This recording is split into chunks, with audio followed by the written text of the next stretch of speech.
Olá, meus queridos, estamos de volta, professor Adriano Bezerra aqui, representando a cadeira de Geografia. E como já falei, é uma honra fazer parte desse projeto tão magnífico, né, que é Enem Não Tira Férias, uma vez que eu sou egresso da escola pública a quem eu tanto devo. Bem, nós temos hoje 5 questões que vamos debater, né? Vou chamar a atenção que o gabarito, digamos assim, pouco importa. O que importa é a resolução da questão, né? Já que a questão não se repete, mas a temática sim. Nós usamos exatamente a estatística para trazer a você aqueles assuntos que são mais usuais, são os assuntos mais recorrentes dentro da lógica do Enem. Então vamos à nossa primeira questão. Regiões áridas e semiáridas do mundo. No hemisfério sul, a sequência latitudinal dos desertos, representada na imagem, sofre uma interrupção no Brasil devido à seguinte razão. Bem, nós vamos lembrar hoje que cerca de 20% da superfície da Terra são desertos, né? E o que são desertos, na verdade? Desertos, ele pode ser tanto um deserto quente como um deserto frio, mas o que marca o deserto é a baixa umidade, beleza? Então, desertos são locais de alta pressão e baixa umidade. A umidade do ar fica em torno de 15% a 12%, né? E onde é que eles estão situados? Se você observa aí no mapa que estamos apresentando, você pega a linha do Equador, não é isso? Latitude 0. Na faixa de 30 graus latitude norte e sul, aí está a faixa dos desertos. Veja bem os grandes desertos americanos, como Mojave, né? O deserto Colorado, Novo México, entre outros. Veja o gigantesco deserto, que é o deserto do Saara. E na mesma faixa você vai encontrar o deserto da Arábia e na Índia, o deserto de Thar. Abaixo, 30 graus latitude norte, aliás, 30 graus sul, porque a latitude vai ser sul agora. Nós vamos ter o deserto Atacama, o deserto Kalahari, Namíbia, né? E vamos ter o grande coração seco australiano, beleza? Então, os desertos são basicamente esses e eles estão situados aí. Mas você observa a questão, que ele vai dizer o seguinte: no hemisfério sul, a sequência latitudinal dos desertos, representada na imagem, sofreu interrupção no Brasil. Isso por quê? Olha, você tem que saber que o clima é o elemento dominante do meio natural. Ele é tão importante que ele vai determinar o tipo de solo, se ele vai ser um latossolo, que é um solo profundo, ou litossolo, que é um solo raso. Ele vai determinar o regime dos rios, né, se é um rio perene ou se ele é intermitente. Ele vai influenciar nas formas de relevo e, claro, que vai repercutir na vegetação. Dentro da geografia, usamos sempre essa frase, né? A vegetação é o espelho do clima. Mas em se tratando da floresta amazônica, certa vez o vestibular cobrou o seguinte, a floresta porque chove ou chove porque a floresta? Lá a lógica se inverte, sabe por quê? Porque a floresta amazônica é uma região de baixa pressão, né?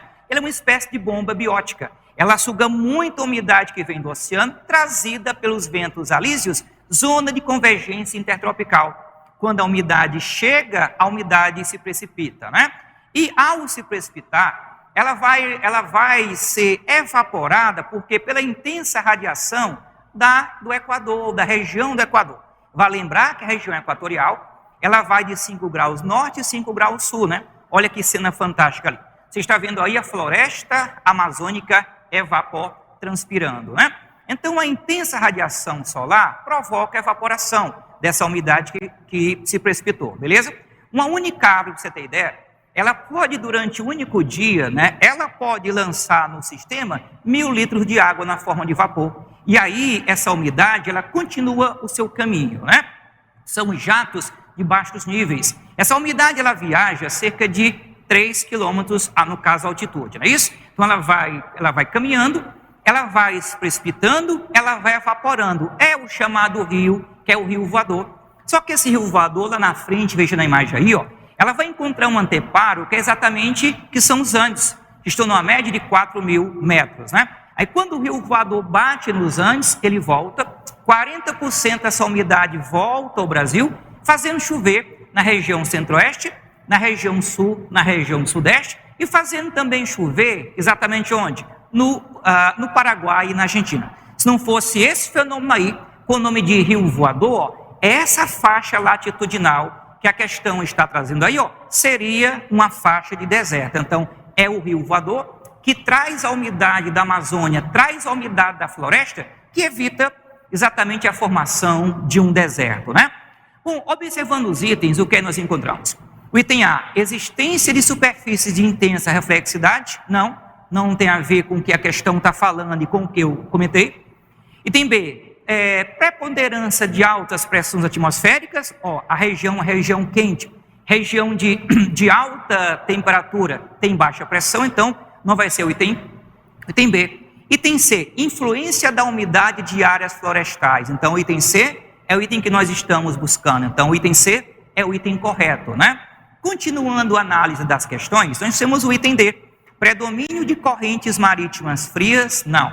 É bom que você saiba também que corrente marítima ou marinha é um fluxo contínuo de água, né?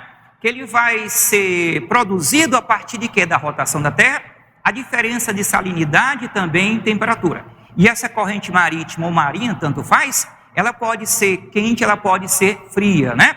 E, digamos, coitado de um país, se ele for tocado por uma corrente marítima fria, porque se a água é fria, né, dificulta a evaporação, a umidade do ar baixa e, consequentemente, temos a formação de um deserto.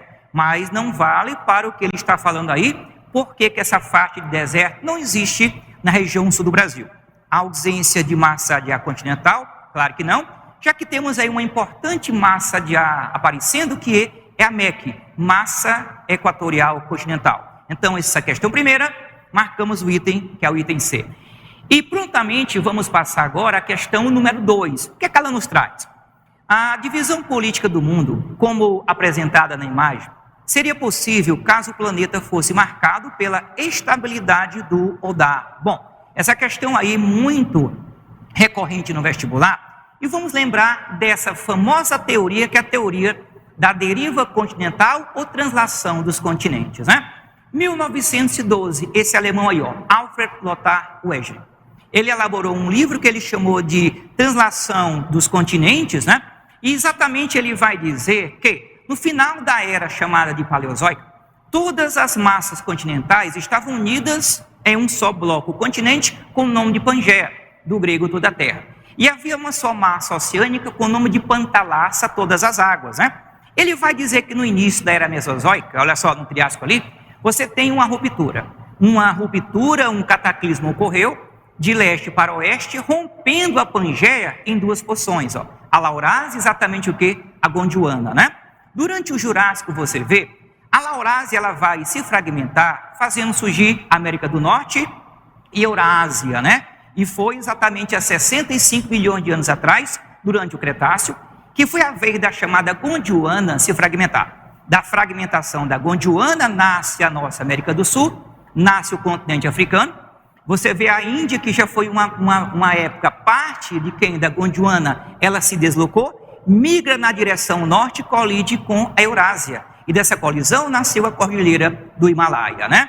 A Oceania vai se isolar geograficamente, por isso passa a ter uma fauna, uma flora única, bastante exótica, né? E Antártica ou Antártida, tanto faz, que um dia já foi uma região tropical como o Brasil, migrou para a região sul, né?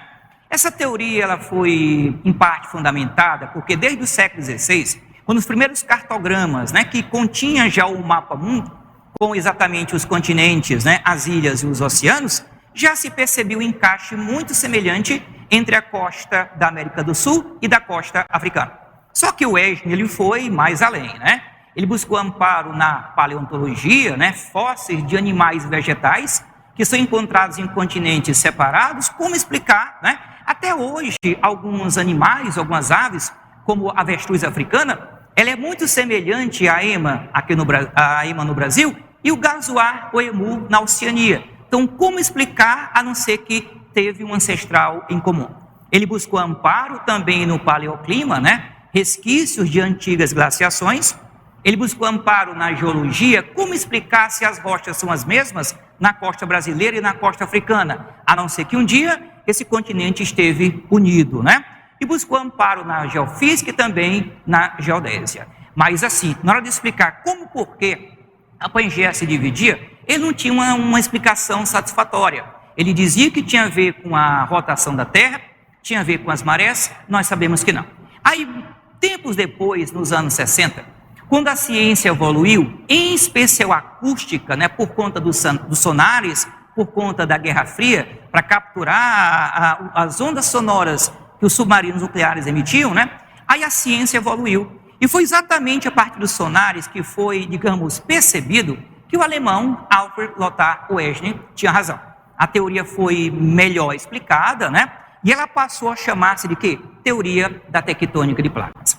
Essa teoria vai dizer que há 4 bilhões de anos atrás, era pré-cambriana, quando a crosta terrestre foi formada, ela vai ficar dividida em 15 blocos que são as placas tectônicas. Uma placa tectônica, vale lembrar, é uma estrutura de rocha rígida de aproximadamente 35 km de espessura, né? E essa placa, ela vai ficar, digamos assim, flutuando, ela vai ficar migrando sobre uma camada com o nome de quê? De astenosfera. E por que as placas irão se mover? Olha bem, você deve ter visto já em sala, né? Que a Terra apresenta 3 estruturas internas. Você vê aí, ó, o manto, você vê tem um manto superior e inferior, né? A crosta que eu estou falando, núcleo interno e externo. Só que o manto que você está vendo aí, ó, ele não é estático. Existe corrente de convecção do manto.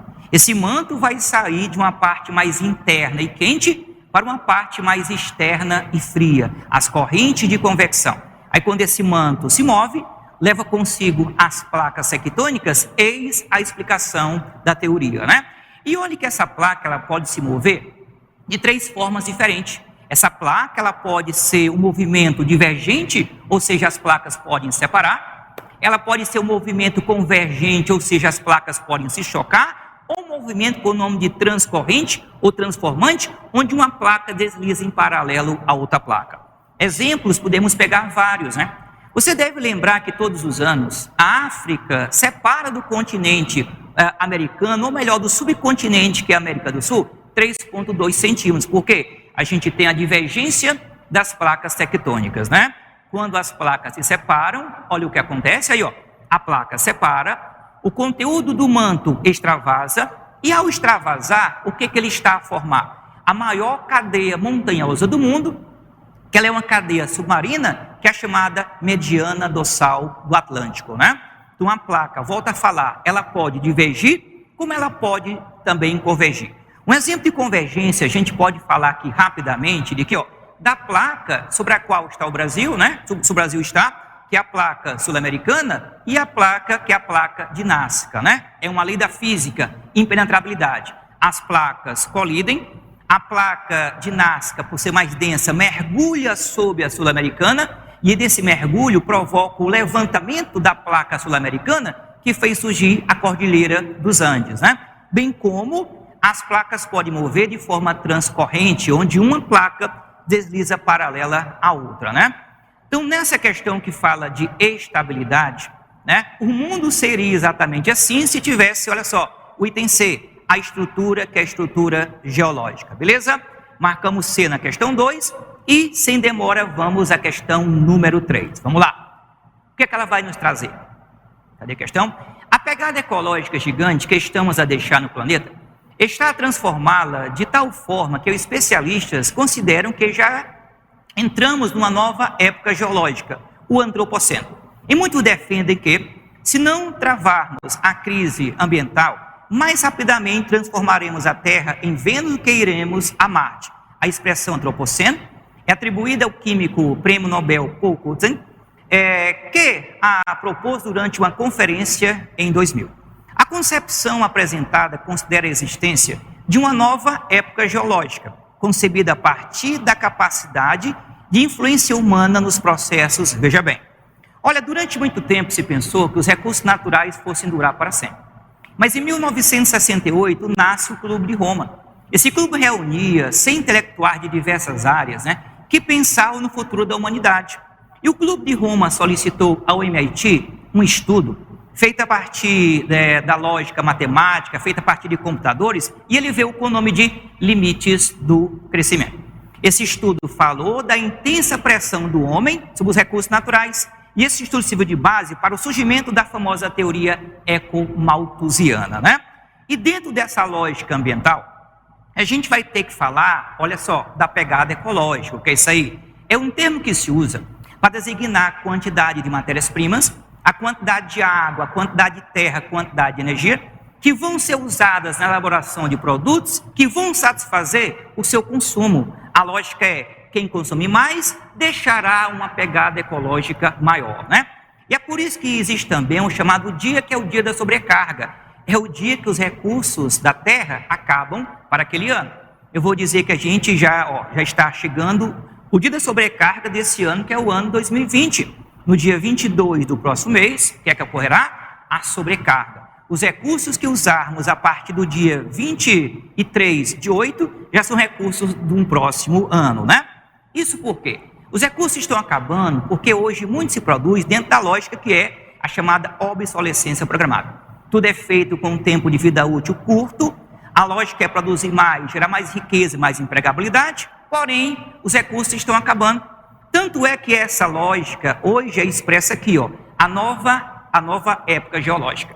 Lembre-se vocês que há o éon, a era, né? Há o período e a época. A época atual é o chamado Holoceno. O Holoceno começou há 2.000 anos atrás, quando a última glaciação terminou.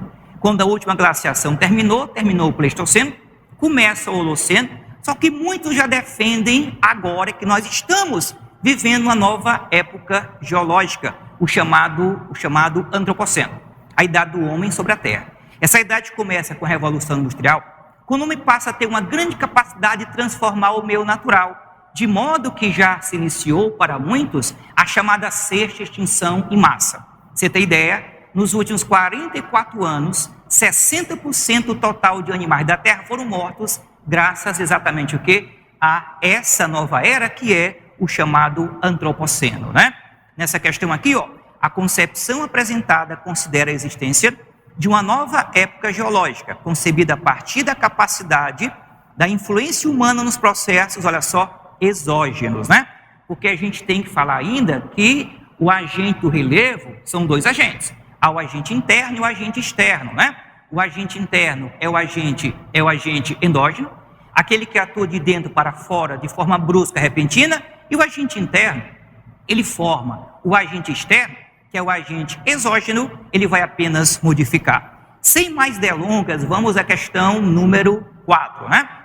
A diversidade de atividades relacionadas ao setor terciário reforça a tendência mais geral da desindustrialização de muitos países desenvolvidos. Olha bem, dentro dessa lógica, a gente vai lembrar que há 3 processos de industrialização.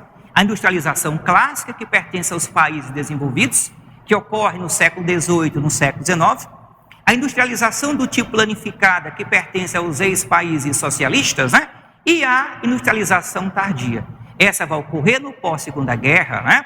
Só que nesse processo a gente tem uma separação. Aqueles países que vão se industrializar tardiamente para atender uma demanda interna e desse modo substituir as importações, e aqueles países que vão se industrializar, né?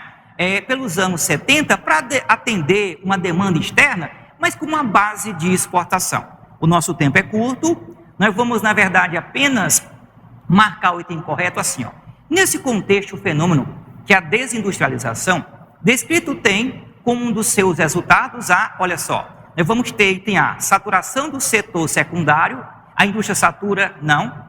Ampliação de direitos laborais, pelo contrário. A busca de tais empresas por país que tenham uma legislação trabalhista, né, mais flexível, está na base da desindustrialização também. Item C, bipolarização, não. Item D, consolidação do domínio tecnológico, sim, porque a planta industrial vai, mas o controle da empresa fica exatamente na matriz. Então, nós temos o item que é o item D. E a última questão que temos para hoje fala exatamente sobre o quê? Sobre a redução da taxa de fecundidade em nosso país. É bom lembrar que a taxa de fecundidade, né, é a média de filhos que a mulher tem na idade reprodutiva. Se a gente pegar o total de mulheres no mundo, de 15 a 49 anos, né, você pegar a quantidade de crianças, multiplicar por 1.000 e dividir pelo total de mulheres em idade reprodutiva, nós temos uma média de 2,4 filhos, né? Essa é a média mundial. Mas veja que essa média, ela vai variar de acordo com o nível de desenvolvimento dos países, né? E no Brasil ela vem caindo de forma assustadora. Olha, é bom lembrar que tem uma taxa, que é a taxa de reposição. Essa taxa é de 2,1. Você tem que ter 2,1 filhos para cada mulher, que no intervalo de 30 anos, aqueles que morrerem serão substituídos. Olha que nos anos 60, nós tínhamos para cada mulher no Brasil 6 filhos. Anos 80, a taxa baixa para 4, ano 2000, 2, e agora ela está em 1,5 filhos, né?